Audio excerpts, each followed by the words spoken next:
आज के इस लेक्चर में हम केमिकल रिएक्शन के डिफरेंट टाइप को एक्सप्लेन करेंगे। तो सबसे पहले कितने टाइप के केमिकल रिएक्शन होते हैं उसको लिख लेते हैं, फिर एक एक करके सबको एक्सप्लेन करते हैं। Types of chemical reaction. बच्चों, केमिकल रिएक्शन कई टाइप के होते हैं, जैसे सबसे पहला कॉम्बिनेशन रिएक्शन,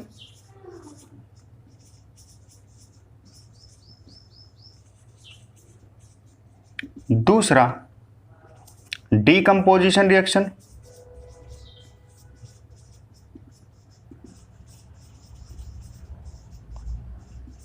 तीसरा डिस्प्लेसमेंट रिएक्शन,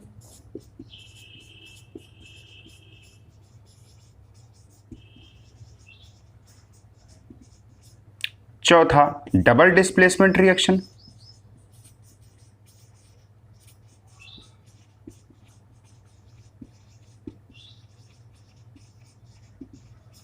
पांचवा ऑक्सीडेशन रिएक्शन,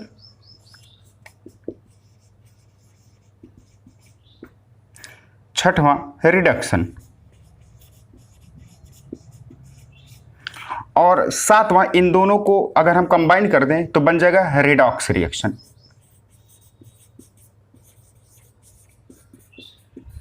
रेडॉक्स रिएक्शन।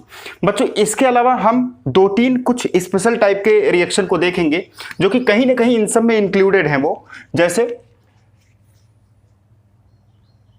एक होगा एक्सोथर्मिक रिएक्शन,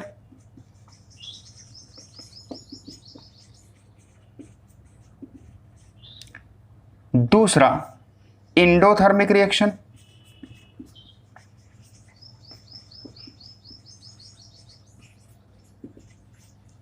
और तीसरा प्रेसिपिटेशन रिएक्शन।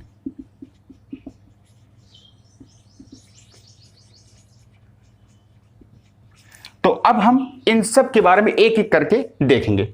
सबसे पहले देखेंगे कॉम्बिनेशन रिएक्शन। तो सबसे पहले बात करते हैं कॉम्बिनेशन रिएक्शन, या इसी को बच्चों एडिशन रिएक्शन के नाम से भी जाना जाता है। तो क्या होता है combination reaction?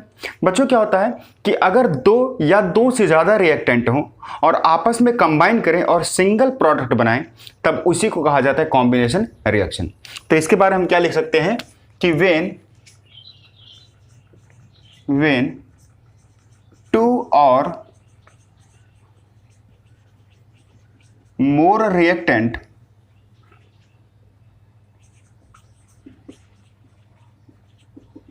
combine and form a single product,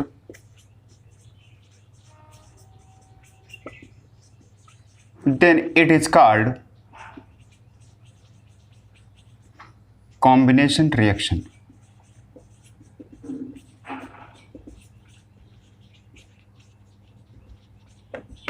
तब इसको कॉम्बिनेशन रिएक्शन के नाम से जानते हैं।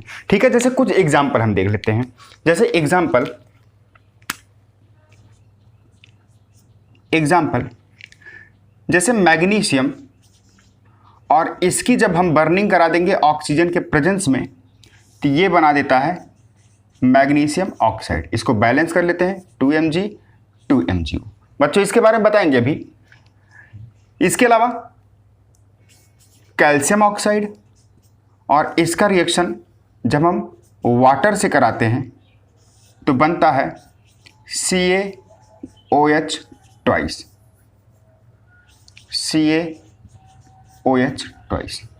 Is that clear? इसको बोलते हैं बच्चों कैल्शियम ऑक्साइड, या इसी को बोलते हैं क्विक लाइम। यह इसका केमिकल फॉर्मूला है CaO और केमिकल नेम है कैल्शियम ऑक्साइड। इसके अलावा क्या हो जाएगा, इसी कैल्शियम ऑक्साइड को लें और CO2 से रिएक्शन कार्बन डाइऑक्साइड से करा दें तो बन जाता है CaCO3। इसको बोलते हैं बच्चों कैल्शियम कार्बोनेट। मार्वल का फॉर्मूला भी यही होता है। ठीक, तो ये बन गया कैल्शियम कार्बोनेट। कैल्शियम कार्बोनेट, ये है कैल्शियम हाइड्रोक्साइड।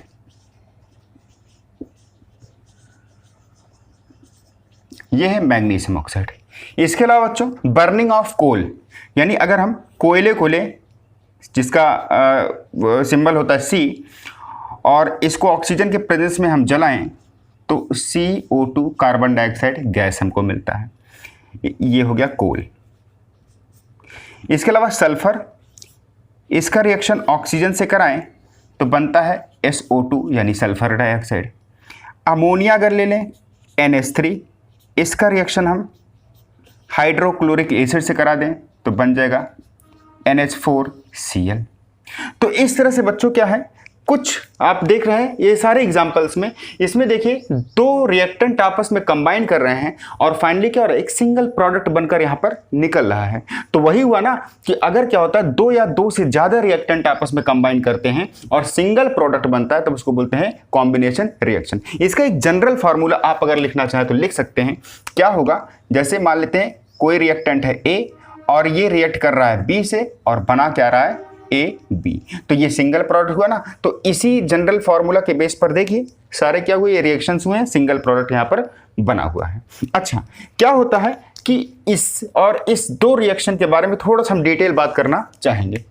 क्या होता है, इससे रिलेटेड क्वेश्चन क्या पूछा जाता है, जब मैग्नीशियम रिबन को हम ऑक्सीजन के प्रेजेंस में जलाते हैं तो जलाने से पहले क्या होता है, उसको अच्छी तरह हम क्लीन कर लेते हैं, साफ कर लेते हैं रेगमार या सैंड पेपर से। इसका रीजन क्या है, तो बच्चों क्या होता है, मैग्नीशियम रिबन को जलाने से पहले सैंड पेपर से इसलिए साफ किया जाता है।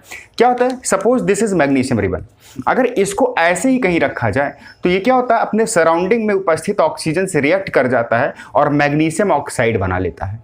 और मैग्नीशियम ऑक्साइड का एक लेयर क्या होता है, इसके चारों तरफ क्या होता है, बन जाता है। क्लियर, मैग्नीशियम ऑक्साइड ये लेयर, तो इसके चारों तरफ बन जाता है। तो जब इसको हम जलाने की कोशिश करते हैं, हम जानते हैं किसी चीज को अगर अच्छे से जलाना हो तो ऑक्सीजन की प्रेजेंस में उसको जलाते हैं। तो जब ऑक्सीजन की प्रेजेंस में जलाने की कोशिश करते हैं तो जरा देखिए, सबसे पहले क्या इस मेटल के चारों तरफ मैग्नीशियम ऑक्साइड का लेयर है, तो क्या ये लेयर जो होगा ऑक्सीजन को प्रॉपर कॉन्टैक्ट में इस मेटल को आने देगा, नहीं देगा ना। इसीलिए क्या होता है, इस लेयर को हम अच्छी तरह सैंड पेपर से साफ कर लेते हैं, जिसकी वजह से क्या होता है, अब मैग्नीशियम का जो मेटल है पूरी तरह एक्सपोज हो जाता है और ऑक्सीजन के अच्छे कांटेक्ट में आने के बाद ये जलना शुरू कर देता है। और ये क्या होता है, डेजलिंग फ्लेम से की तरह जलता है, मतलब क्या होता है, बहुत चमकदार फ्लेम की वजह से की तरह जलता है। Is that clear. तो क्या होता है कि आप एक यहां से जो क्वेश्चन यहां पूछा था, यहां पे हम फ्रेम कर देते हैं उस क्वेश्चन को। क्या होता है कि before burning magnesium ribbon it is cleaned properly by। तो इसका आंसर मैंने आपको दे दिया है, तो आप क्या होगा, अपने सेंटेंस में अच्छे से इस क्वेश्चन का आंसर फ्रेम करके आप अच्छे से लिख सकते हैं। वहीं पर दूसरी तरफ क्या होता है, इससे रिलेटेड एक क्वेश्चन पूछा जाता है। क्या क्वेश्चन पूछा जाता है, जब हम दीवारों की व्हाइट वॉशिंग करते हैं तो 2 से 3 दिन बाद ही क्या होता है, उसमें शाइन आता है। इसका क्या कारण है, इसका रीजन बताइए। तो होता क्या है, हम थोड़ा सा इसकी केमिस्ट्री बताने की कोशिश करते हैं। यहां थोड़ा सा साइड में केमिस्ट्री बता देते हैं इसकी। क्या होगा, सबसे पहले हम क्विक लाइम यानी क्या होता है कि कैल्शियम ऑक्साइड हम बाहर से ले आते हैं। तो कैल्शियम ऑक्साइड मैंने ये क्या किया, सपोज बाहर से ले आया और इसको हम वाटर में डालते हैं तो बन जाता है calcium hydroxide, this is CaOH। इसी का यूज हम व्हाइट वॉश में करते हैं। हम इसी को क्या कर देते हैं, एक लेयर बना देते हैं दीवालों के चारों तरफ। जब दीवालों के चारों तरफ क्या होता है बच्चों, इसका एक लेयर बन जाता है, तो 2 से 3 दिन के अंदर क्या होता है कि जिसकी वजह से तब दीवारें शाइन करती हैं। होता क्या है, ये जो CaOH है ना, CaOH बच्चों, ये क्या होता है, सराउंडिंग के कार्बन डाइऑक्साइड से रिएक्ट करता है। तो सराउंडिंग में जो कार्बन डाइऑक्साइड होगा उससे रिएक्शन करेगा और रिएक्शन करने के बाद बना देता है CaCO3 और H2O बाहर निकालता है। If not balance you can balance. हम केमिकल रिएक्शन को बैलेंस करना लास्ट लेक्चर में यानी इसके जस्ट बाद वाले लेक्चर में सिखाएंगे। तो अभी बैलेंस पर उतना फोकस नहीं करते हैं, बस इतना जानते हैं कि क्या बना हुआ है प्रोडक्ट। तो बच्चों यहाँ पे देखिए, ये जो कैल्शियम हाइड्रोक्साइड था, ये क्या हुआ, 2 से 3 दिन के अंदर धीरे धीरे कार्बन डाइऑक्साइड से रिएक्शन करता है और कैल्शियम कार्बोनेट और वाटर मॉलिक्यूल बाहर निकाल देता है। एक्चुअली ये है कैल्शियम कार्बोनेट। इसको, ये मार्बल का भी फॉर्मूला यही है। मार्बल का भी फॉर्मूला यही है, या इसको लाइमस्टोन के नाम से भी जाना जाता है, और हम जानते हैं मार्बल व्हाइट कलर का होता है। तो इसीलिए क्या होता है कि 2 से 3 दिन बाद धीरे धीरे ये इससे रिएक्शन करेगा और ये बनाता है। और बिकॉज क्या होता है, ये व्हाइट होता है तो इसके बनने में भी 2-3 दिन का समय लगता है, इसीलिए क्या होता है शाइन वॉल पर 2 से 3 दिन बाद अपीयर होता है। अच्छा, इसके आगे की कहानी और कुछ हम बता देते हैं। 2 से 3 दिन बाद शाइन तो आ गया, बट कुछ सालों बाद 2, 3, 4 सालों बाद क्या होता है, हम देखते हैं कि जो शाइन था ना वो अब फीका पड़ने लगा है, वो फेड होने लगा है। और साथ साथ क्या होता है कि दीवालों से जो लेयर हमने व्हाइट वॉश किया था वो टूट टूट कर बाहर निकलता है। इसका रीजन क्या है बच्चों, इसका रीजन भी समझो। होता क्या, अच्छा इस समय क्या है, कैल्शियम कार्बोनेट का एक लेयर दीवालों पर चढ़ा हुआ है। क्या होगा, धीरे धीरे बहुत स्लोली क्या होगा, 2 से 3 सालों के भीतर क्या होगा, ये जो कैल्शियम कार्बोनेट है बच्चों, ये धीरे धीरे हीट को एब्जॉर्ब करेगा और ये टूट जाएगा। और जब टूटेगा तो बनाएगा क्या, CaO और CO2 ये बनाता है। तो क्या होगा कि ये टूट कर बनाता है। जरा बताइए, ये जो CaO यानी कैल्शियम ऑक्साइड जिसको क्विकलाइम कहते थे, ये क्या फिर से बन गया, वही है जिसका यूज हमने शुरुआत में किया हुआ था। तो इसीलिए क्या होता है 2 से 3 साल 4 साल बाद क्या होता है कि ये धीरे धीरे रिएक्शन होता है और फिर से वही कैल्शियम ऑक्साइड हमको मिल जाता है। और यही कारण है कि अब जो शाइन है ना दीवालों की, वो फीकी पड़ने लगती है, वो फेड होने लगती है। साथ साथ वो दीवालों पर कैल्शियम ऑक्साइड का जो अब लेयर बना हुआ है वो लेयर एक एक करके डिटैच होने लगता है, वहां से टूटकर अलग होने लगता है। तो इसके पीछे व्हाइट वॉशिंग की, फिर शाइन करना, फिर फेड होना, फिर दीवालों से डिटैच होना, उसकी बच्चों केमिस्ट्री ये है। आप नॉलेज के लिए इसको लर्न कर सकते हैं। इसके बाद हम बात करेंगे डीकंपोजिशन रिएक्शन की। बच्चों डीकंपोजिशन रिएक्शन मतलब क्या होता है कि जब रिएक्टेंट 2 या 2 से ज़्यादा प्रोडक्ट में टूट जाए तब उसी को डीकंपोजिशन रिएक्शन के नाम से जाना जाता है। और हाँ, ये क्या होता है, जब 2 या 2 से ज़्यादा प्रोडक्ट में टूटता ना तो बिना एनर्जी सप्लाई के नहीं टूटता है, इसलिए एनर्जी सप्लाई करना इसमें ज़रूरी होता है। तो इसके बारे में क्या लिख सकते हैं कि the reaction in which reactant breaks into 2 or more than 2 products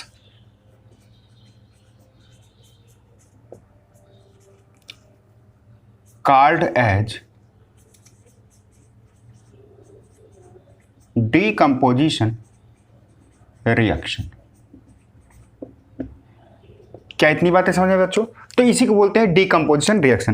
अगर आप इसको एक जनरल फार्मूला से दिखाना चाहें तो कुछ इस तरह से आप दिखा सकते हैं। सपोज मान लेते हैं ये A, B, ये क्या है, एक रिएक्टेंट है, इज दैट क्लियर? और ये क्या हुआ, ये टूट गया किसमें, A और B, इस तरह से 2 प्रोडक्ट में टूट गया है।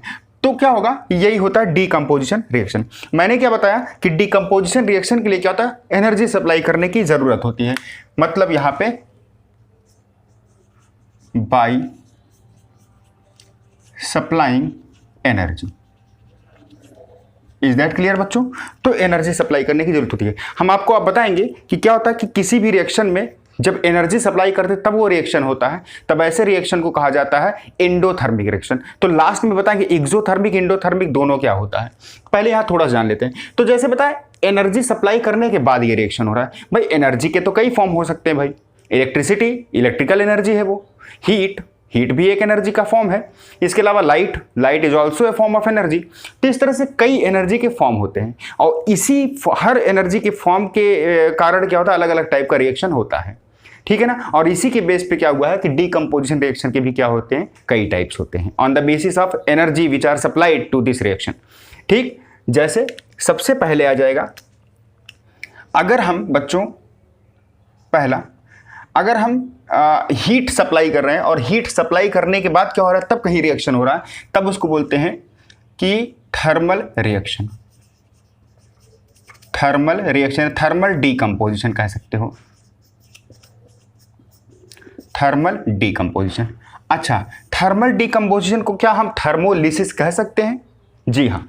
क्या होता है, थर्मो का मतलब होता है टेम्परेचर से कहीं ना कहीं रिलेटेड, हीट से, और लिसिस का मतलब होता है ब्रेक डाउन, टूटना। तो थर्मोलिसिस इसको आप कह सकते हो। तो थर्मोलिसिस थर्मोलिसिस। बच्चों क्या होगा इस रिएक्शन में, क्या होगा, when the decomposition reaction takes place by supplying heat energy, तब उसको थर्मोलिसिस कहते हैं। आप बना सकते हो अपने हिसाब से लैंग्वेज, ठीक है ना। ये जो होता है बाय सप्लाइंग हीट, या कह सकते हो by supplying energy in the form of heat, तब होता है, तब उसको क्या बोलते हैं, थर्मल डीकंपोजिशन। जैसे इसके कुछ एग्जांपल्स हम याद कर लेते हैं। मान लेते हैं ये है FeSO4।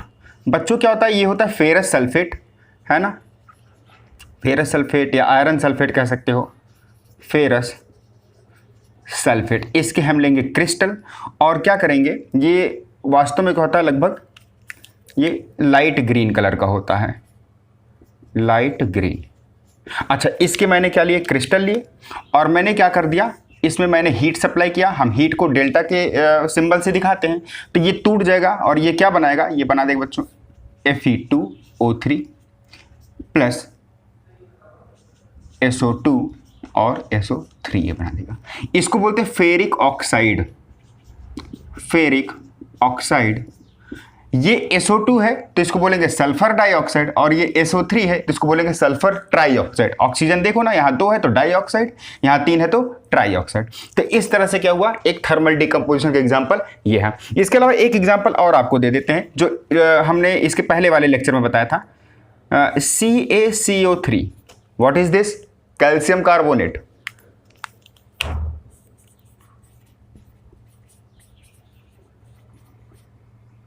कैल्शियम कार्बोनेट है ना, मार्बल जिसको बोलते हैं। तो ये होता है, इसको जब हम हीट करते हैं, लगभग यहाँ पे जो हीट होगा वो अप्रॉक्सीमेट 1000 डिग्री सेल्सियस होता है, तो लिख देते हैं, कोई दिक्कत नहीं। 1000 डिग्री सेल्सियस हीट सप्लाई करेंगे तो किस में बदल जाएगा बच्चे बताओ, CaO plus CO2। What is this, calcium oxide. इसी को क्या बोलते हैं, क्विक लाइम, है ना ये। तो इसके अलावा और एक देख लें, जैसे ये जो लिखने जा रहा है थोड़ा सा इंपॉर्टेंट है, PbNO3 होल ट्वाइस, ठीक है ना। इसको बोलते हैं लेड नाइट्रेट, लेड नाइट्रेट इसको कहते हैं, ठीक। और जब इसको हम हीट सप्लाई करेंगे तो ये बदल जाएगा PbO लेड ऑक्साइड में प्लस NO2 नाइट्रोजन डाइऑक्साइड में प्लस ऑक्सीजन, इसमें टूट जाएगा। बैलेंस अगर करना चाहे तो आप बैलेंस कर सकते हैं, यहाँ पे 2 लगा दें और यहाँ पे 2 कर दें, अगर यहाँ 4 कर दें तो शायद ये केमिकल इक्वेशन बैलेंस हो चुका है। बच्चों क्या होता है, यहाँ पे एक चीज़ हमको देखने को मिलती है, यहाँ पे NO2 है ना, ये एक गैस के फॉर्म में निकलता है और उस गैस का कलर होता है वो रेड ब्राउन कलर का होता है। तो नाइट्रोजन डाइऑक्साइड का जो कलर होगा वो रेड ब्राउन होगा। क्लियर हो गई मेरी बातें। तो इस तरह से क्या हुआ कि हमारा डीकंपोजिशन रिएक्शन अगर हीट के प्रेजेंस में हो रहा है तो उसको बोलते हैं क्या, थर्मल डीकंपोजिशन। ध्यान दीजिए, ये रिएक्शन काफी ज्यादा इंपॉर्टेंट है। एग्जाम में अलग अलग टाइप से इससे क्वेश्चन पूछे जाते हैं। या तो क्या कर देंगे, ये रिएक्शन पूरा दे देंगे, इसमें से ये गायब कर देंगे और यहाँ इसके स्थान पे एक्स या वाई लिख देंगे, तो आपको बताना पड़ेगा कि एग्जैक्ट प्रोडक्ट ये है क्या। इसको हटा देंगे और यहाँ कर देंगे कि reddish brown fume is liberated, तो name this reddish brown fume, तो इसको आपको यहां पर लिखना पड़ेगा। तो ये काफी ज्यादा इंपॉर्टेंट रिएक्शन माना जाता है। इसके बाद हम बात करते हैं इलेक्ट्रिकल डीकंपोजिशन की। तो दूसरा हो जाएगा इलेक्ट्रिकल डीकंपोजिशन।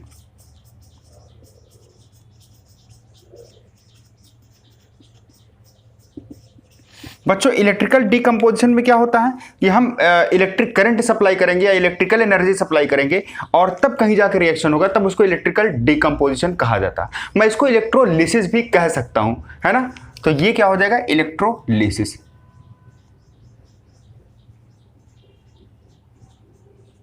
इलेक्ट्रोलिसिस, इसके कुछ एग्जांपल देख लेते हैं। क्या होगा यहां पे, ये क्या होगा, आफ्टर सप्लाइंग या बाई सप्लाइंग इलेक्ट्रिकल एनर्जी या इलेक्ट्रिसिटी, तब ये रिएक्शन होगा, तब उसको इलेक्ट्रिकल डीकंपोजिशन कहेंगे। कुछ एग्जांपल हम देख लेते हैं बच्चों। जैसे यहां पे H2 वाटर है, लिक्विड के फॉर्म में होगा, तो क्या हो जाएगा, जब मैं इसको इलेक्ट्रिक करंट सप्लाई करूंगा, इलेक्ट्रिसिटी, तो ये टूट जाएगा 2H2 प्लस O2 बैलेंस कर लेंगे तो ये बैलेंस हो जाएगा। तो यहाँ पे क्या है, ये लिक्विड फॉर्म में है और ये गैस फॉर्म में है और ये भी क्या है, गैस फॉर्म में है। क्लियर हो मेरी बातें। वहीं पर कुछ और एग्जांपल देख लेते हैं, जैसे NaCl अगर हम ले लें, NaCl का मतलब होता है बच्चों सोडियम क्लोराइड। तो सोडियम क्लोराइड मैंने लिया है और ये सोडियम क्लोराइड जो होगा ये मोल्टेन फॉर्म में होगा। मोल्टेन फॉर्म मतलब पिघले हुए रूप में होगा। और हम क्या करेंगे, इसमें इलेक्ट्रिसिटी सप्लाई करेंगे तो क्या हो जाएगा, ये टूट जाएगा Na और Cl2 में, बैलेंस करेंगे तो 2Na, ये बैलेंस हो गया। क्लियर हुआ ना। वहीं पर एक और एग्जांपल देख लेते हैं, जैसे यहाँ पे Al2O3, इसको बोलते हैं एल्युमिनियम ऑक्साइड। एल्युमिनियम ऑक्साइड ये हो जाएगा। तो क्या करेंगे, इसको हम इलेक्ट्रिक करंट अगर सप्लाई करेंगे तो ये बदल जाता है बच्चों एल्युमिनियम में प्लस ऑक्सीजन में। तो इसको बैलेंस अगर करना चाहे तो बैलेंस हो जाएगा। ये यहाँ पे अगर 2 लगा दें, यहाँ पे 4 कर दें तो यहाँ पे 3O2, ये ऑक्सीजन। तो हमारा ये क्या हो गया, बैलेंस हो गया। तो इस तरह से आप यहाँ देख रहे हैं कि ये जितने भी रिएक्शन हो रहे हैं ये इलेक्ट्रिकल एनर्जी सप्लाई करने के बाद हो रहे हैं, इसलिए इसको क्या बोलते हैं, इलेक्ट्रिकल डीकंपोजिशन। इसके बाद हम बात करेंगे लाइट डीकंपोजिशन की। तो तीसरा हो जाएगा लाइट डीकंपोजिशन। बच्चों क्या मैं इसको फोटोलिसिस कह दूं? बिल्कुल, फोटो का मतलब होता है लाइट, फोटोलिसिस। तो क्या होगा, अगर यहां पे लाइट एनर्जी सप्लाई करने के बाद ये रिएक्शन हो रहा है तो उसको बोलते क्या है, light decomposition by supplying light energy. Is that clear. तो इसके कुछ एग्जांपल हम यहां पे देख लेते हैं, जैसे यहां पे AgCl, इसको बोलते हैं सिल्वर क्लोराइड। Silver chloride. और क्या होगा, जब मैं इसमें लाइट सप्लाई करूंगा, सनलाइट दूंगा, सिंपल, चलो सनलाइट दे देते हैं, तो ये टूट जाता है Ag और Cl2 में। इसको अगर आप बैलेंस करना चाहते हैं, ये बैलेंस हो जाएगा 2Ag और यहाँ पे 2AgCl। इसका जो कलर होता है ये वाइट और आप ग्रेइश कह सकते हो, ग्रेइश कलर का होता है। यहाँ पर जो ये होगा ये हो जाएगा सिल्वरी कलर, सिल्वरी कलर ही होगा।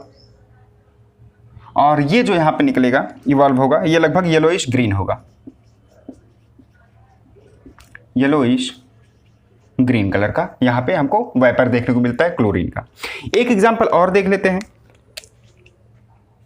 2AgBr।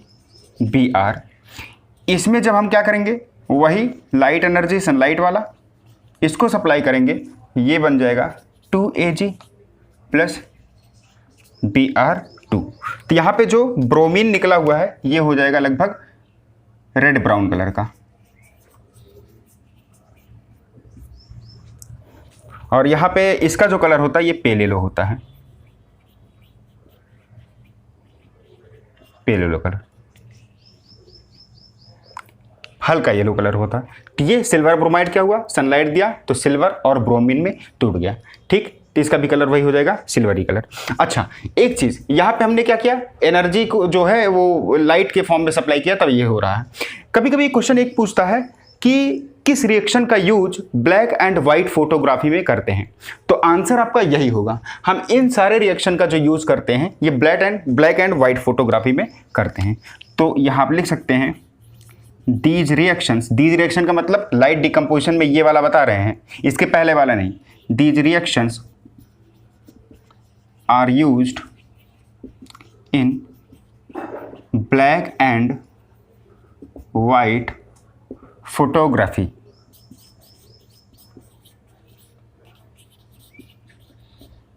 Black and white photography. Is that clear बच्चों। अब हम बात करते हैं डिस्प्लेसमेंट रिएक्शन की। डिस्प्लेसमेंट रिएक्शन क्या होगा, ऐसा रिएक्शन जिसमें ज्यादा रिएक्टिव एलिमेंट कम रिएक्टिव एलिमेंट को उसके कंपाउंड से डिस्प्लेस कर दे, तो इसी को बोलते क्या है, डिस्प्लेसमेंट रिएक्शन। तो हम इसमें क्या लिख सकते हैं कि when more reactive element displaces the less reactive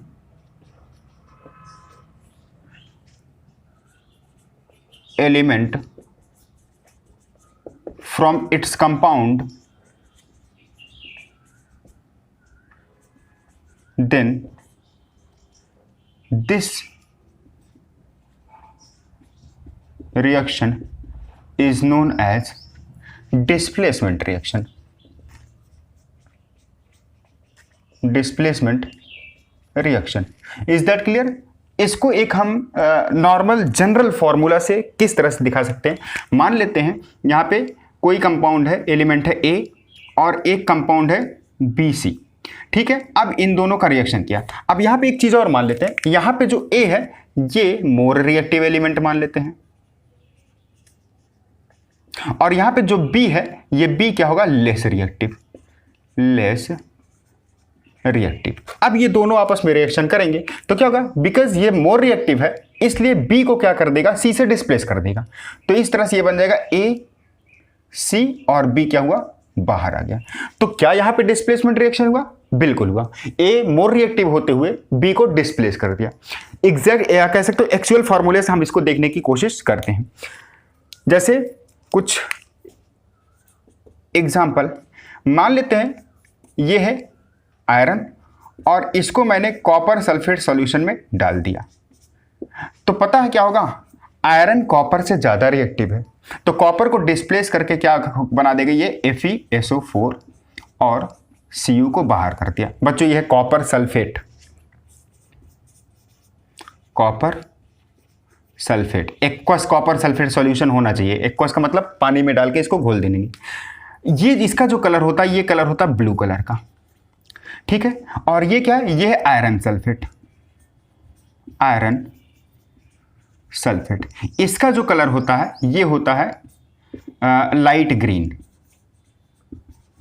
light green ये कलर का सॉल्यूशन होता है। इस पर एक क्वेश्चन पूछता है बच्चों, इस रिएक्शन से रिलेटेड। क्या क्वेश्चन पूछता है कि अगर हम आयरन की नेल को कॉपर सल्फेट के सॉल्यूशन में कुछ देर के लिए डिप करें या डुबो के ऐसे रखें तो कुछ देर बाद क्या होगा? जो कॉपर सल्फेट का ब्लू कलर का जो सॉल्यूशन है वो उसका कलर गायब हो जाता है, लाइट ग्रीन हो जाता है या कलरलेस हो जाता है। क्यों? तो इसका आंसर सिर्फ एक होगा डिस्प्लेसमेंट रिएक्शन के कारण। बिकॉज यहाँ पे क्या है? Iron is more reactive than those of copper, so it displaces the copper from its compound and the color change from blue to light green. Is that clear? आइए इसके अलावा कुछ और रिएक्शन की बात कर लेते हैं। जैसे यहां पे आयरन की जगह में अगर मैं मैग्नीशियम ले लूं बच्चों और कॉपर सल्फेट करूं तो क्या हो जाएगा? यहां पे हमारा बन जाएगा कॉपर कम रिएक्टिव, मैग्नीशियम ज्यादा रिएक्टिव, तो कॉपर को हटा देगा तो बन जाएगा MgSO4। इसको बोलते हैं मैग्नीशियम सल्फेट प्लस कॉपर, बच्चे क्या हो जाएगा? बाहर आ जाएगा। क्लियर? और एक रिएक्शन की बात कर लेते हैं, जैसे जिंक की। यहां जिंक ले लेते हैं, जिंक का कॉपर सल्फेट से रिएक्शन करा देते हैं तो क्या बन जाएगा? ZnSO4 zinc sulphate. कॉपर क्या है? लेस रिएक्टिव है, जिंक ज्यादा रिएक्टिव है, कॉपर को हटा देगा ZnSO4 और प्लस यहाँ पे क्या हो जाएगा? कॉपर को बाहर ये कर देगा। Is that clear? और जैसे यहाँ पे हमने ले लिया लेड, Pb को बोलते हैं लेड बच्चों, और CuCl2 इसको बोलते हैं कॉपर क्लोराइड, ठीक है ना। तो इससे रिएक्शन का, बिकॉज यहाँ पे कॉपर क्या है? Pb से कम रिएक्टिव है इसलिए लेड हटा देगा इसको, तो क्या बन जाएगा? PbCl2 प्लस कॉपर बन जाएगा। अच्छा एक चीज और, यहां पे आपको कैसे पता चलेगा कि कौन ज्यादा रिएक्टिव है कौन कम रिएक्टिव है? इसको बताने के लिए हम रिएक्टिविटी सीरीज आपको यहां लिख दे रहे हैं। रिएक्टिविटी सीरीज के माध्यम से आप जान सकते हैं कि कौन ज्यादा रिएक्टिव है। तो यहां पे हम रिएक्टिविटी सीरीज लिख दे रहे हैं। क्या होता है? यहां पे हो जाएगा रिएक्टिविटी सीरीज।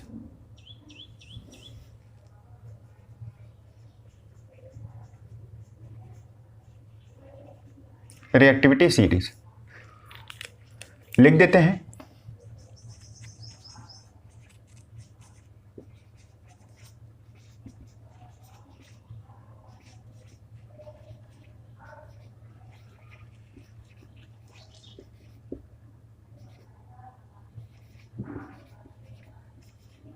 बच्चों क्या है, ये रिएक्टिविटी सीरीज है, इसमें ध्यान दीजिए ऊपर वाला ज्यादा रिएक्टिव होगा, नीचे वाला क्या होगा, लेस रिएक्टिव होगा। मतलब क्या होगा कि अगर ऐसे हम यहाँ पे एरो दिखाएं तो नीचे क्या हो जाएगा, रिएक्टिविटी डिक्रीज हो रही है, ठीक है ना। तो ऊपर वाला मोर रिएक्टिव, या कह सकते हो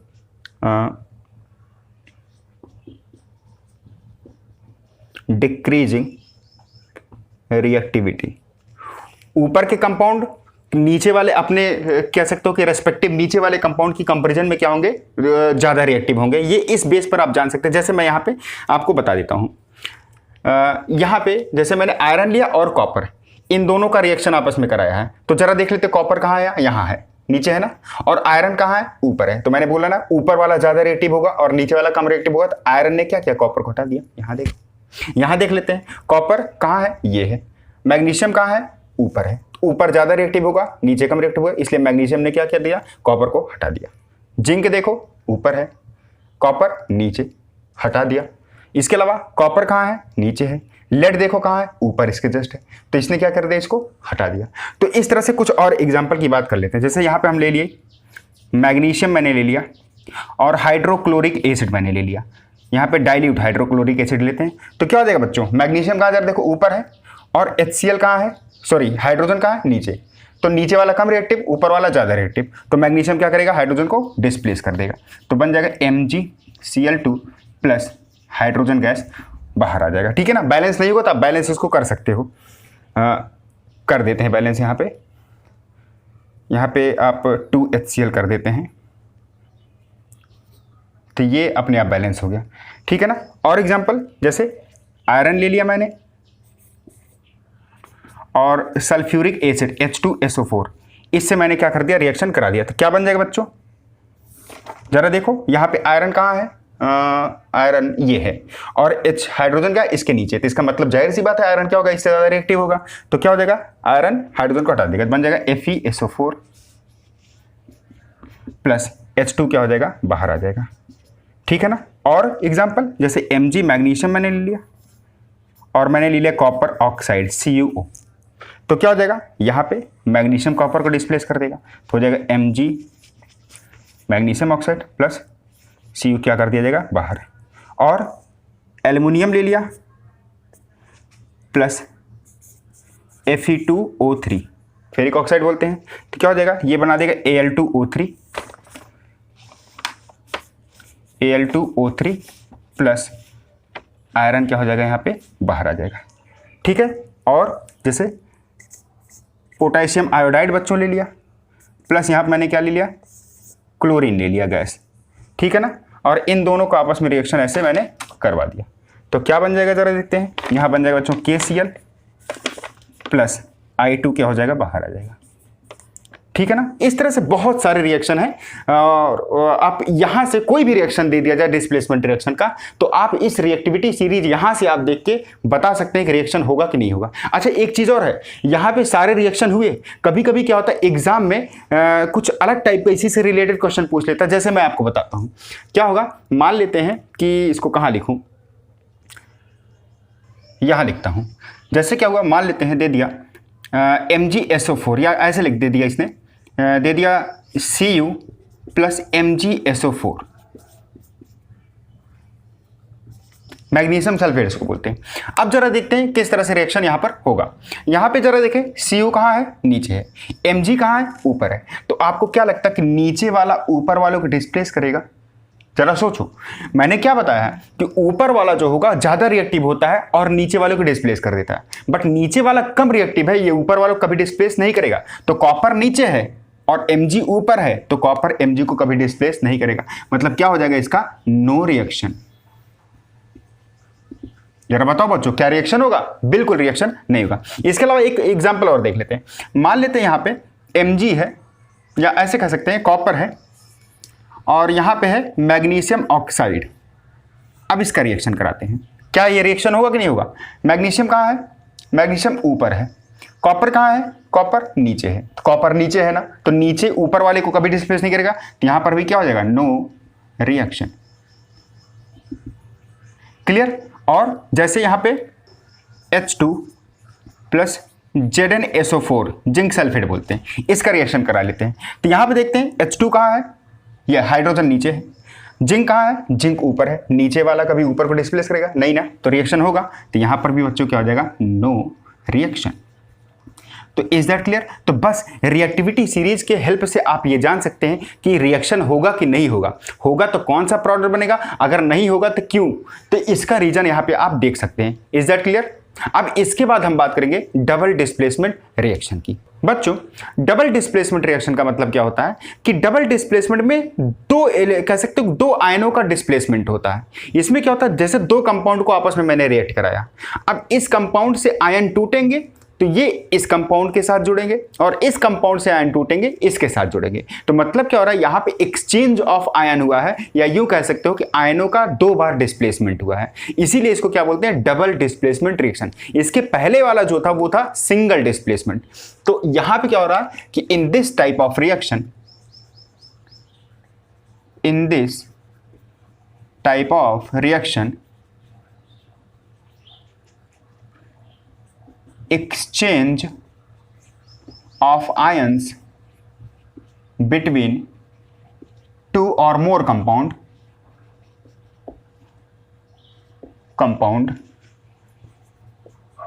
takes place, hence called as double displacement reaction. Is that clear. जैसे इसको एक जनरल फॉर्मूले में हम दिखाना चाहें तो मान लेते हैं बच्चों क्या है, यहां पे है ए बी और सी डी, ये दो कंपाउंड है, इन दो कंपाउंड को आपस में रिएक्ट करा रहे हैं, तो क्या बन जाएगा, ये क्या होगा, ए बी से ए हटेगा और सी डी से सी हटेगा, तो ए यहां पे आ जाएगा, सी क्या हो जाएगा, यहां पे आ जाएगा। तो क्या बन जाएगा, जब ए जो होगा यहां पे आएगा तो ये बन जाएगा ए डी, और बी क्या होगा, सी के स्थान पे आ जाएगा तो हो जाएगा क्या, बी सी। बातें समझ आ गई। तो क्या हुआ, यहां से ए उठा और डी के साथ जुड़ गया, और यहां पे क्या हुआ, सी उठा या बी उठा सी के साथ जुड़ गया। क्लियर हुआ ना। इसी को बोलते हैं क्या, डबल डिस्प्लेसमेंट रिएक्शन। जैसे कुछ एग्जाम्पल हम यहां पे देख लेते हैं।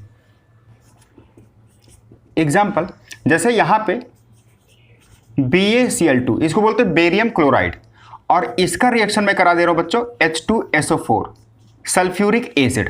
इससे रिएक्शन कराएंगे, जरा देखो क्या बनेगा बच्चों। क्या होगा, यहां से क्या होगा, Ba और Cl अपने आयंस में टूट जाएंगे, और यहां पे क्या होगा, H2 और SO4 ये अपने आयंस में टूट जाएंगे। तो क्या बनाएंगे, जरा देखो, Ba जब यहां से टूटेगा तो ये SO4 के साथ जुड़ेगा, ये तो क्या बन जाएगा, BaSO4, इसको बोलते हैं बेरियम सल्फेट, और H2 और Cl2 ये आपस में रिएक्ट कर देंगे, क्या बना देंगे बच्चों, 2HCl। ठीक है ना। तो ये दोनों आपस में जुड़े और ये दोनों आपस में जुड़ गए, इस तरह से ये रिएक्शन। इस रिएक्शन में हम एक चीज और खास बात देखते हैं, क्या होता है, जिस टेस्ट ट्यूब में हम ये रिएक्शन बच्चों कराते हैं, ये रिएक्शन होने के बाद टेस्ट ट्यूब के नीचे बॉटम पर हमको कुछ कह सकते हो व्हाइट कलर का कंपाउंड डिपॉजिट होते हुए दिख जाता है, या सेटल डाउन वहां हो जाता है। तो एक्चुअली क्या होता है, ये BaSO4 होता है, ये क्या होता है, व्हाइट कलर का प्रेसिपिटेट होता है। प्रेसिपिटेट मतलब क्या होता है कि मैंने बताया था इसके पहले वाले लेक्चर में, प्रेसिपिटेट मतलब होता है कि ऐसा इनसॉल्युबल सॉल्ट या कंपाउंड जो क्या होगा, जिस वेसल में रिएक्शन करा रहे हैं उसके बॉटम पर जाकर बैठ जाए, तो उसे बोलते हैं प्रेसिपिटेट। और प्रेसिपिटेट के लिए सिंबल मैंने क्या किया था, डाउन हेड एरो का यूज किया था। इसके अलावा और एग्जाम्पल है ना, वो भी देख लेते हैं। इसी BaCl2 का ही ले लेते हैं, BaCl2 और इसका रिएक्शन Na2SO4, ये सोडियम सल्फेट। बच्चों इसके साथ करा देते हैं, क्या होगा, Ba यहां से क्या हो जाएगा, SO4 के साथ जुड़ जाएगा, तो बना देगा क्या, BaSO4 बेरियम सल्फेट। ये भी क्या हो जाएगा, व्हाइट प्रेसिपिटेट होगा बेटा, व्हाइट प्रेसिपिटेट होगा, ठीक है ना। और यहाँ पे जो Na था Cl2 के साथ रिएक्शन कर जाएगा और बना देगा क्या, 2NaCl। क्या इतनी बातें क्लियर हो गई। और इसका एक एग्जांपल और लेते हैं, जैसे AgNO3 सिल्वर नाइट्रेट इसको बोलते हैं, इसका रिएक्शन हम किससे कराते हैं, NaCl से। ध्यान दीजिए, ये एक्वस मीडियम में होगा और ये भी क्या होगा, एक्वस मीडियम में होगा। क्लियर, ये दोनों आपस में रिएक्शन करेंगे तो क्या हो जाएगा, Ag किसके साथ जाकर जुड़ जाएगा, Cl के साथ, और Na किसके साथ जुड़ जाएगा, NO3 के साथ। एक्सचेंज ऑफ आयंस होंगे यहाँ पे, तो यहाँ पे बन जाएगा क्या, AgCl। इसका भी व्हाइट प्रेसिपिटेट होगा, ठीक है, और NaNO3 हो जाएगा, NaNO3, इसको बोलते हैं सोडियम नाइट्रेट, ठीक है ना। तो इसमें एक चीज क्या हो रहा है कि ये देख रहे हैं कि एक्सचेंज ऑफ आयंस हो रहा है, यहां से आयन इसके साथ जुड़ रहे हैं, यहां से आयन क्या हो रहा है, इसके साथ जुड़ रहे हैं, तो आयनों का एक्सचेंज हो रहा है, इसलिए इसका नाम क्या होगा, डबल डिस्प्लेसमेंट रिएक्शन। इसमें मैंने एक चीज और देखा, इसमें क्या होता है कि इनसॉल्युबल सॉल्ट बन रहा है जिसको हम प्रेसिपिटेट कह रहे हैं। तो इस टाइप के रिएक्शन जिसमें प्रेसिपिटेट बनते हैं उसको प्रेसिपिटेशन रिएक्शन भी कहा जाता है। क्लियर होगी मेरी बातें। अब हम बात करने जा रहे हैं ऑक्सीडेशन रिएक्शन की। बच्चों ऑक्सीडेशन का मतलब क्या होता है, किसी भी सब्सटेंस में ऑक्सीजन या तो जोड़ दो या तो क्या करो, उस सब्सटेंस से हाइड्रोजन को रिमूव कर दो, बाहर निकाल दो, इसी को ऑक्सीडेशन कहा जाता है। तो क्या हो सकता है,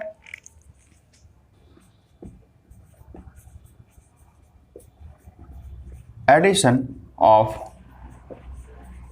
ऑक्सीजन टू अ सब्सटेंस और रिमूवल ऑफ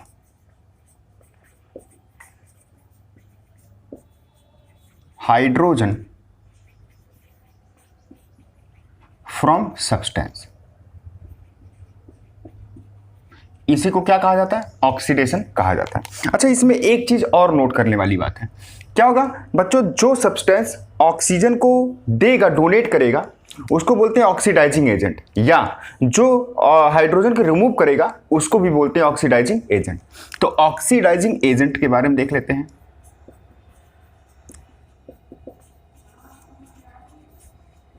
ऑक्सीडाइजिंग एजेंट क्या है बच्चों, क्या होगा, द सब्सटेंस और एजेंट, सिंपल यहां एजेंट लिखते हैं, chemical agent that gives oxygen और रिमूव हाइड्रोजन फॉर ऑक्सीडेशन। तो ऑक्सीडेशन के लिए क्या करेगा, जो सब्सटेंस या तो ऑक्सीजन देगा या तो हाइड्रोजन को रिमूव करेगा, उसी को क्या बोलते हैं, ऑक्सीडाइजिंग एजेंट कहते हैं। Is that clear. इसी को एक और नाम से जानते हैं बच्चों, oxidant, oxidant. Is that clear. आइए कुछ एग्जांपल देख लेते हैं। जैसे मान लेते हैं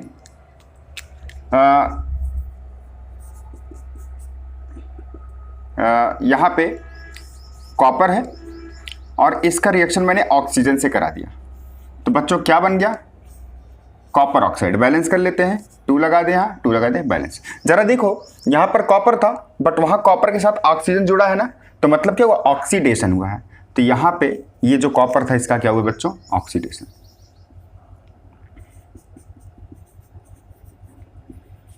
क्लियर। और देखते हैं, जिंक था, ऑक्सीजन के साथ रिएक्शन कराया तो क्या बन गया, जिंक ऑक्साइड। क्लियर। तो यहां पर भी देखो जिंक था बट वहां जिंक के साथ ऑक्सीजन भी जुड़ गया, तो मतलब यहां पर जिंक का क्या हुआ, ऑक्सीडेशन हुआ है। इसके अलावा जैसे कैल्शियम ले लेते हैं और इसका रिएक्शन ऑक्सीजन के साथ करा देते हैं, तो क्या हो जाएगा, कैल्शियम ऑक्साइड हो जाएगा। तो यहां पर भी देखो कैल्शियम के साथ ऑक्सीजन जुड़ गया है, तो ऑक्सीजन अगर जुड़ रहा है तो क्या होता है, ऑक्सीडेशन। Is that clear.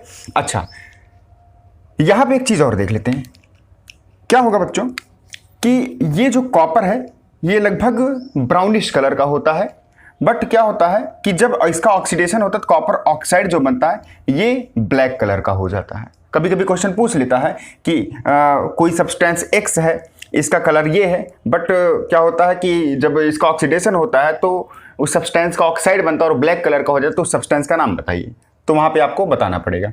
और कुछ एग्जांपल देख लेते हैं, जैसे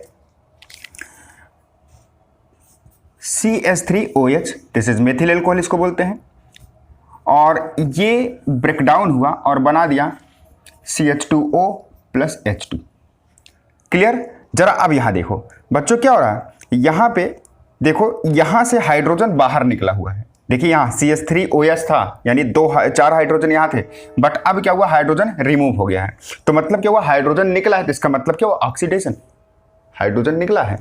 और एग्जांपल देख लेते हैं, जैसे हाइड्रोक्लोरिक एसिड।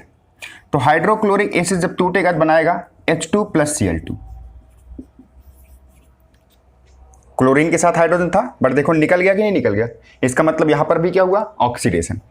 और एग्जांपल जैसे H2S हाइड्रोजन सल्फाइड और Cl2 क्लोरीन के साथ इसका रिएक्शन करा देंगे तो क्या बनेगा, ये बन जाएगा 2HCl प्लस सल्फर बाहर निकल जाएगा।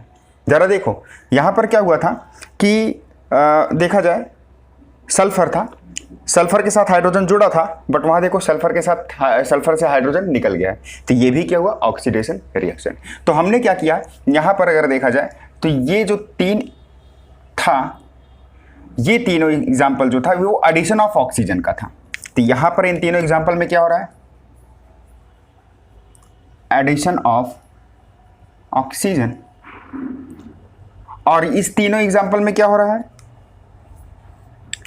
Removal of hydrogen.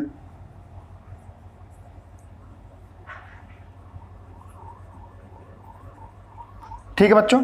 अच्छा एक बात और क्लियर करनी है, मैंने बताया ऑक्सीडाइजिंग एजेंट की, तो ऑक्सीडाइजिंग एजेंट यहां पे देखो क्या होगा, यहां पे कॉपर था और जो होगा जो ऑक्सीजन था ये खुद ही क्या हुआ, कॉपर के साथ जुड़ा, जिसका मतलब ऑक्सीजन खुद अपने आप में ऑक्सीडाइजिंग एजेंट है। मैंने क्या बताया, जो ऑक्सीजन को डोनेट करे दे या जो हाइड्रोजन को रिमूव करे, यहां पर ऑक्सीजन को खुद ऑक्सीजन ही दे रहा है तो ऑक्सीजन खुद ऑक्सीडाइजिंग एजेंट, यहां पर भी क्लियर हुआ ना। अब यहां पर देखते हैं कौन ऑक्सीडाइजिंग एजेंट है, जैसे यहां देख लेते हैं क्या हुआ, हाइड्रोजन को रिमूव करेगा वो भी ऑक्सीडाइजिंग एजेंट होता है। क्लोरीन था तो क्लोरीन ने क्या किया, यहां से सल्फर से हाइड्रोजन को छीन लिया तो हाइड्रोजन सल्फर के पास आ गया, सॉरी क्लोरीन के पास आ गया और सल्फर अकेला रह गया। इसका मतलब क्लोरीन यहां पर क्या हुआ, ऑक्सीडाइजिंग एजेंट, क्योंकि क्लोरीन ने क्या किया, हाइड्रोजन को रिमूव करवाया, तो यहां पर क्लोरीन हाइड्रोजन जो होगा ऑक्सीडाइजिंग एजेंट होगा।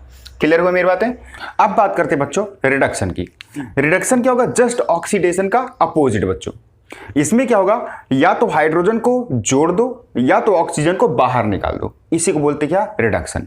ठीक है ना। तो क्या लिख सकते हो कि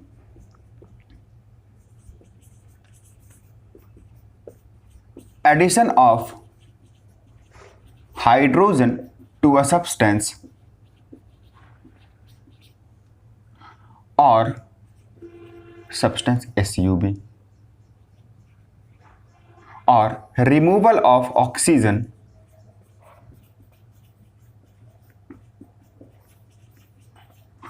फ्रॉम एनी सब्सटेंस, इसी को क्या बोलते हैं, रिडक्शन। तो बच्चों क्या होगा कि या तो हाइड्रोजन को ऐड कराएं या तो ऑक्सीजन को हम रिमूव कराएं। तो जाहिर सी बात है कुछ सब्सटेंस ऐसे होंगे जो या तो हाइड्रोजन को ऐड करवाएंगे ऑक्सीजन को रिमूव करवाएंगे, तब उनको बोल देंगे रिड्यूसिंग एजेंट। तो क्या हो जाएगा यहां पे, reducing agent.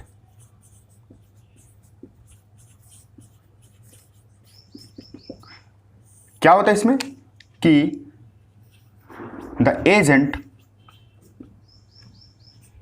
that gives hydrogen or removes oxygen for reduction, उसी क्या बोलते हैं, रिड्यूसिंग एजेंट कहा जाता है। इसी का एक और नाम है रिडक्टेंट। रिडक्टेंट इसको कहा जाता है। क्लियर हुआ ना। तो कुछ एग्जांपल देख लेते हैं, जैसे एग्जांपल यहां पे मान लेते हैं H2 हाइड्रोजन, I2 आयोडीन, दोनों आपस में कंबाइन किए तो क्या बन गया बच्चों, 2HI यानी हाइड्रोजन आयोडाइड बना। देखो यहां पर आयोडीन के पास क्या हाइड्रोजन था, नहीं था, बट वहां जाके जुड़ गया ना, इसका मतलब क्या हुआ, हाइड्रोजन जब जुड़ेगा तो ये भी क्या होता है, रिडक्शन होता है। ठीक, तो यहां पे इसका क्या हुआ है, रिडक्शन हुआ है। क्लियर है बच्चों। और कुछ एग्जांपल देख लेते हैं, जैसे H2 प्लस Cl2 क्या बन जाएगा, 2HCl। क्लोरीन के पास हाइड्रोजन था, नहीं था ना, बट देखो वहां जाके जुड़ गया, तो मतलब क्या हुआ यहां पर कि क्लोरीन का रिडक्शन हुआ है।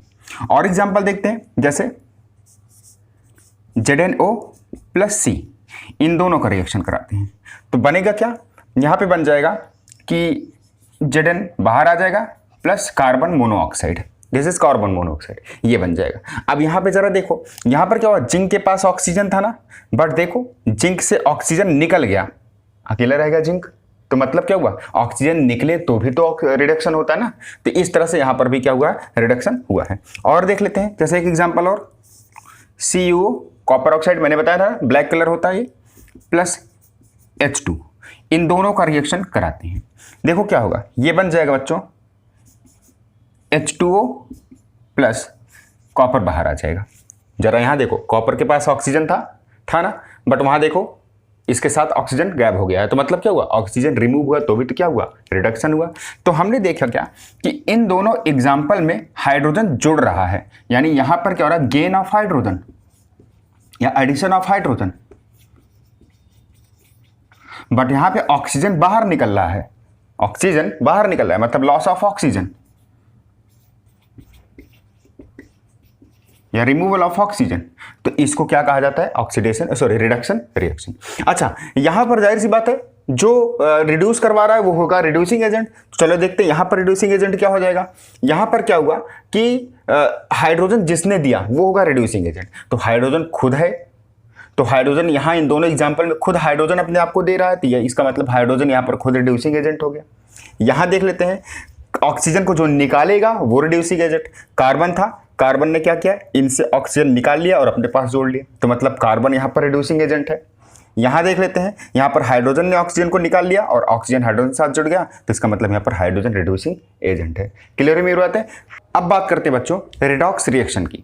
रिडॉक्स रिएक्शन क्या होता है कि ऐसा रिएक्शन जिसमें ऑक्सीडेशन और रिडक्शन दोनों प्रोसेस हो रहे हो, उसी रिएक्शन को रिडॉक्स रिएक्शन कहा जाता है। तो क्या लिख सकते हैं कि if oxidation and reduction both takes place in a reaction, then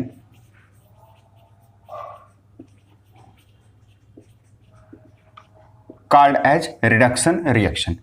Is that clear? Sorry, redox reaction called as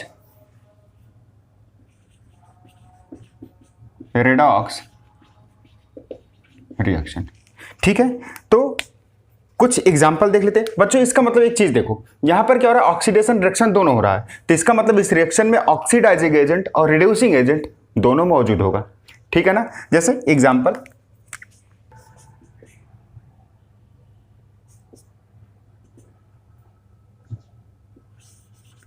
CuO plus H2 क्या होगा, जरा देखते हैं। ये हो जाएगा H2O प्लस Cu, कॉपर बाहर आ जाएगा। अब यहां जरा देखो क्या हुआ है, ऑक्सीडेशन रिडक्शन दोनों इसमें साथ साथ चल रहे हैं। तो देखते हैं बच्चों क्या हुआ है कि यहां पे देखो कॉपर के साथ ऑक्सीजन था, बट वहां कॉपर से ऑक्सीजन गायब। ये देखो, ठीक। तो जब ऑक्सीजन निकलता है तो इसका मतलब क्या होता है, यहां पे इसका रिडक्शन हुआ है। क्यों हुआ है, लॉस ऑफ ऑक्सीजन। और यहां पर हाइड्रोजन के पास क्या ऑक्सीजन था, नहीं था ना, बट वहां जुड़ गया है ना, तो इसका मतलब ऑक्सीजन अगर जुड़ेगा तो ये भी क्या हो जाता है, this is called oxidation. Clear हुई मेरी बात है। तो यहां पर ऑक्सीडेशन और रिडक्शन दोनों हो रहा है। अब देख लेते हैं ऑक्सीडाइजिंग एजेंट और रिड्यूसिंग एजेंट यहां पर कौन कौन है। अच्छा बच्चों, क्या हुआ है कि ऑक्सीडाइजिंग एजेंट होगा जो ऑक्सीजन को देगा। हाइड्रोजन के पास ऑक्सीजन था, नहीं था ना, बट हो गया ना, तो इसका मतलब किसने दिया होगा, कॉपर ने दिया होगा। तो कॉपर ने ऑक्सीजन को किसको दिया, हाइड्रोजन को, तो इसका मतलब CuO क्या हो जाएगा यहाँ पे अगर आप लिखना चाहें तो CuO क्या हो जाएगा, ऑक्सीडाइजिंग एजेंट। ठीक है। और देखते हैं रिड्यूसिंग एजेंट कहाँ होगा। रिड्यूसिंग एजेंट वो होता है जो ऑक्सीजन को निकलवा दे। तो इसका मतलब क्या हुआ, यहां हाइड्रोजन था, हाइड्रोजन ने ही क्या किया, कॉपर से ऑक्सीजन को छीना है, तो इसका मतलब हाइड्रोजन क्या हो जाएगा, reducing agent.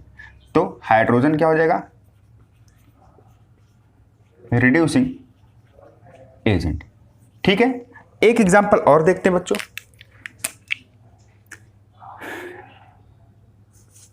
Fe2O3 this is ferric oxide और Al, इन दोनों का एल्युमिनियम, इन दोनों का रिएक्शन करवाते हैं और देखते हैं क्या हो जाएगा। बच्चों क्या होगा, बन जाएगा Al2O3 प्लस Fe बाहर आ जाएगा। अब जरा देखते हैं एल्युमिनियम ऑक्साइड ये है, क्या होगा, यहां पर देखो Fe2O3 यानी आयरन के साथ ऑक्सीजन था, बट वहां देखो निकल गया ना, तो इसका मतलब यहां पे क्या हुआ है, ऑक्सीजन अगर निकलेगा तो क्या होता है, रिडक्शन हुआ। यहां पर रिडक्शन क्यों हुआ है, क्योंकि loss of hydrogen, sorry oxygen. और यहां पर देखो एल्युमिनियम के पास क्या था, ऑक्सीजन नहीं था ना, बट यहां देखो आ गया है, तो इसका मतलब क्या हुआ यहां पर, ऑक्सीडेशन। ठीक है बच्चों, अब यहां पर आप बताइए क्या होगा, रिड्यूसिंग एजेंट और ऑक्सीडाइजिंग एजेंट क्या होगा। तो यहां पे देखो रिड्यूसिंग एजेंट, जो ऑक्सीजन को निकलवाएगा वही रिड्यूसिंग एजेंट है। एल्युमिनियम ने क्या किया, ऑक्सीजन को यहां से खींच लिया, अपने पास ले लिया, तो मतलब एल्युमिनियम यहां पर क्या हो जाएगा, रिड्यूसिंग एजेंट। और ऑक्सीडाइजिंग एजेंट जो ऑक्सीजन को देगा, Fe2O3 ने एल्युमिनियम को ऑक्सीजन दिया, तो मतलब Fe2O3 यानी फेरिक ऑक्साइड क्या हो जाएगा, यहां पर ऑक्सीडाइजिंग एजेंट हो जाएगा। एक एग्जांपल और यहां पर देखते हैं बच्चों, जैसे H2S प्लस Cl2, इन दोनों का रिएक्शन करवाते हैं, तो क्या बन जाएगा, ये बन जाएगा 2HCl प्लस सल्फर बाहर आ जाएगा। चलिए यहां देखिए सल्फर के साथ हाइड्रोजन था, बट वहां हाइड्रोजन गायब हो गया ना, तो इसका मतलब यहां पर क्या हुआ है, हाइड्रोजन निकला है, तो क्या हो जाएगा, ऑक्सीडेशन। जब हाइड्रोजन निकलता है तो ऑक्सीडेशन होता है। क्लोरीन के पास क्या हाइड्रोजन था, नहीं था ना, बट देखो यहां जुड़ गया है, तो हाइड्रोजन अगर जुड़ता है तो क्या होता है, रिडक्शन। इज दैट क्लियर, ये हो गया। अब आप यहां पर बताएंगे कौन ऑक्सीडाइजिंग एजेंट है और कौन रिड्यूसिंग एजेंट है। आपका जो फोटोसिंथेसिस है, प्लांट फूड मटेरियल जो सिंथेसाइज करते हैं, वो भी तो रिडॉक्स रिएक्शन है। देखते हैं कैसे क्या होता है। प्लांट क्या करते हैं, एटमॉस्फेयर से CO2 एब्जॉर्ब करेंगे और सॉइल से H2O लेंगे और ये बनाएंगे C6H12O6, दिस इज ग्लूकोज, और ऑक्सीजन बाहर निकालेंगे ये, और H2O भी बाहर निकलता है। सही करेक्ट जो फॉर्मूला होता है फोटोसिंथेसिस का एक्चुअली ये होता है। तो इसको बैलेंस कर लें, तो यहाँ पे हो जाएगा 6 12H2O और यहाँ पे 6O2 6H2O, ये बैलेंस है। चलिए अब देखते हैं यहाँ पर किसका ऑक्सीडेशन किसका रिडक्शन हुआ है। जरा बच्चों बताओ, यहाँ कार्बन और ऑक्सीजन था, इसके साथ हाइड्रोजन नहीं जुड़ा था ना, बट यहाँ देखो कार्बन ऑक्सीजन के साथ हाइड्रोजन भी तो जुड़ गया है, और हाइड्रोजन जब जुड़ता है तो मतलब क्या होता है, रिडक्शन। तो यहाँ पर क्या हुआ, रिडक्शन। क्लियर। अच्छा यहाँ पर देखो, यहाँ पर ऑक्सीजन के साथ हाइड्रोजन था ना, देखो यहाँ, बट वहां देखो ऑक्सीजन से हाइड्रोजन गायब हो गया, अकेला ऑक्सीजन बचा है, तो हाइड्रोजन यहाँ निकला है, और जब हाइड्रोजन निकलता है तो बच्चों क्या हो जाता है, ऑक्सीडेशन। क्या होता है, ऑक्सीडेशन। क्लियर हुई मेरी बात है। अब यहां पर आप बताएंगे कौन सा रिड्यूसिंग एजेंट है, कौन सा ऑक्सीडाइजिंग एजेंट। एक यहां एग्जांपल और दिखा देते हैं, यहां दिखा देते हैं, जैसे PbO लेड ऑक्साइड, और इसका रिएक्शन कार्बन से करा देते हैं, तो ये हो जाएगा Pb बाहर आ जाएगा और कार्बन मोनोऑक्साइड बन जाएगा। ठीक है, तो जरा देखो लेड के साथ ऑक्सीजन था, बट ऑक्सीजन निकल गया है ना, तो मतलब क्या, ऑक्सीजन निकला तो क्या हुआ, रिडक्शन। बट कार्बन के साथ ऑक्सीजन नहीं था ना, बट देखो यहां जुड़ा है, तो ऑक्सीजन अगर जुड़ा है तो क्या होता है, ऑक्सीडेशन। क्लियर हो गया बच्चों। तो मतलब क्या हुआ, हमने आज सीखा कि क्या होगा अगर किसी भी रिएक्शन में रिडक्शन और ऑक्सीडन दोनों की प्रोसेस हो रही है, तब उसे बोलते हैं रिडॉक्स रिएक्शन। यहां पर मैंने 3 एग्जांपल जो लास्ट में बताया, ये और ये, इन तीनों में आप कमेंट बॉक्स में बताएंगे कि किसका कौन सा रिड्यूसिंग एजेंट है, कौन सा ऑक्सीडाइजिंग एजेंट है। अब बात करते हैं बच्चों एक्सोथर्मिक, एंडोथर्मिक और प्रेसिपिटेशन रिएक्शन की। तो एक्सोथर्मिक रिएक्शन क्या है, किसी भी रिएक्शन में अगर हीट लिबरेट हो रहा है, बन रहा है, तब उस रिएक्शन को कहते हैं एक्सोथर्मिक रिएक्शन। तो मतलब इसमें क्या होता है कि in this type of reaction heat is produced.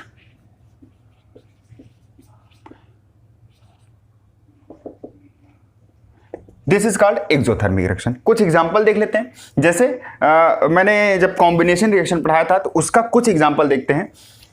Burning of coal, जब मैं कोयले को जलाता हूं, कोयले का फॉर्मूला C है, और इसको ऑक्सीजन की प्रेजेंस में जलाते हैं तो बच्चों क्या होता है, कार्बन डाइऑक्साइड बनेगा, साथ साथ हीट भी तो निकलता है जब कोयले को जलाते हैं, तो इसका मतलब हीट भी तो बना है। तो मतलब क्या हुआ, एक्सोथर्मिक, क्योंकि हीट क्या हुआ वहां पर बना हुआ है। और देखते हैं कंबस्शन ऑफ मेथेन। मेथेन एक हाइड्रोकार्बन है जिसका फॉर्मूला बच्चों होता है CH4। तो इसका अगर ऑक्सीजन की प्रेजेंस में हम कंबस्शन कराएंगे तो क्या हो जाएगा, ये बन जाएगा carbon dioxide plus H2O। Methane जलता है तो हीट भी तो देता है, तो यहां पर क्या हो गया, हीट। देखो हीट निकल रहा है ना, तो मतलब क्या हुआ, एक्सोथर्मिक रिएक्शन। अच्छा, मेथेन के बारे में एक चीज जान लो। मेथेन जो गैस होता है बच्चों, ये क्या होता है कि बायोगैस इसको कहा जाता है, और अगर इस पर प्रेशर लगाकर इसको हम लिक्विड फॉर्म में बदल दें तब इसी को कहा जाता है कंप्रेस्ड नेचुरल गैस। इसी क्या कहा जाता है, कंप्रेस्ड यानी C, नेचुरल यानी N और G यानी गैस। तो कंप्रेस्ड नेचुरल गैस ये क्या होता है, व्हीकल में सोर्स ऑफ फ्यूल होता है, बहुत कम पॉल्यूशन ये क्रिएट करता है। ठीक है। अच्छा, इसके अलावा कुछ और एग्जांपल देखते हैं। जैसे बच्चों वेजिटेबल मैटर्स होते हैं, है ना, कि जो सब्जियां हैं वो सब्जियां अगर कहीं ऐसे फेंक दिया जाए, वेजिटेबल पील्स होते हैं उसके छिलके ऐसे ही कहीं फेंक दिए जाएं तो सड़ते हैं, गलते हैं, तो वास्तव में उसका भी डिकम्पोजिशन होता है। और जब डिकम्पोजिशन होता है तो क्या होता है, कंपोस्ट बनता है, लेकिन उस दौरान हीट भी निकलता है। तो मतलब यहां पर क्या और लिख सकते हो, एक एग्जाम्पल लिख सकते हो कि decomposition of vegetable matter into compost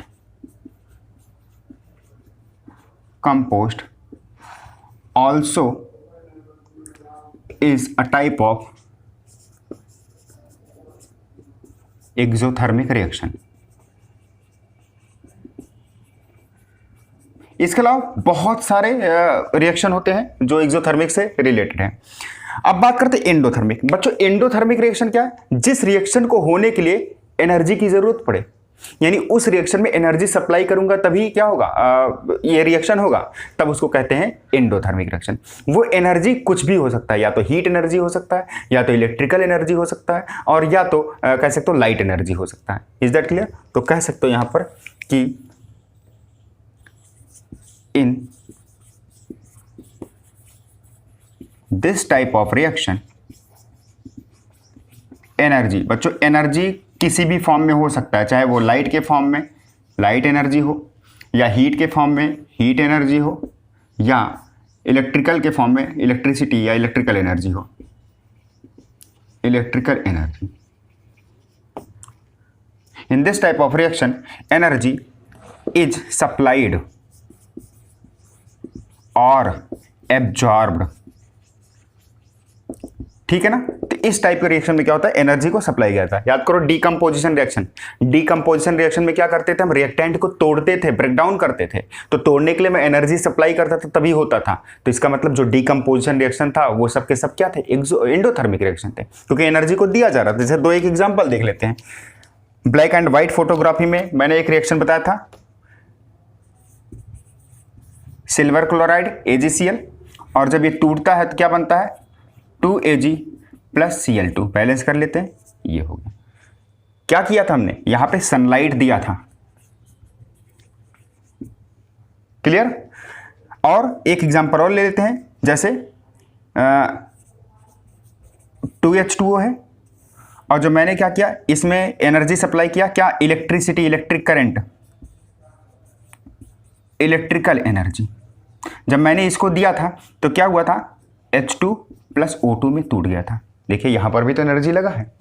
इसके अलावा कैल्शियम कार्बोनेट CaCO3, जब इसको मैं क्या करता हूं, हीट देता हूं, बताया था मैंने लगभग 1000 डिग्री सेल्सियस हीट दिया जाता है, तब क्या हो जाता है, ये बनता है CaO calcium oxide plus CO2, इसमें टूट जाता है। तो इसमें भी तो एनर्जी लगा है। तो एनर्जी किसी भी फॉर्म में लग सकता है। तो किसी भी रिएक्शन में अगर एनर्जी सप्लाई की जा रही है तब रिएक्शन हो रहा है, तो उसको बोलते हैं एंडोथर्मिक रिएक्शन। इसका मतलब जितने भी डीकंपोजिशन रिएक्शन होते हैं सबके सब क्या है, एंडोथर्मिक रिएक्शन के एग्जाम्पल है। ठीक है बच्चों।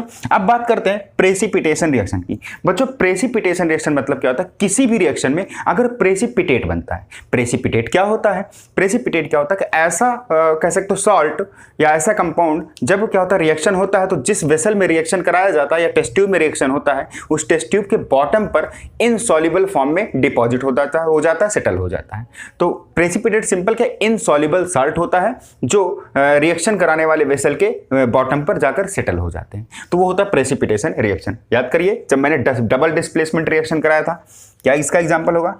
पहले इसका डेफिनेशन लिख लेते हैं कि if precipitate is formed in any reaction, then this type of reaction is known as precipitation reaction.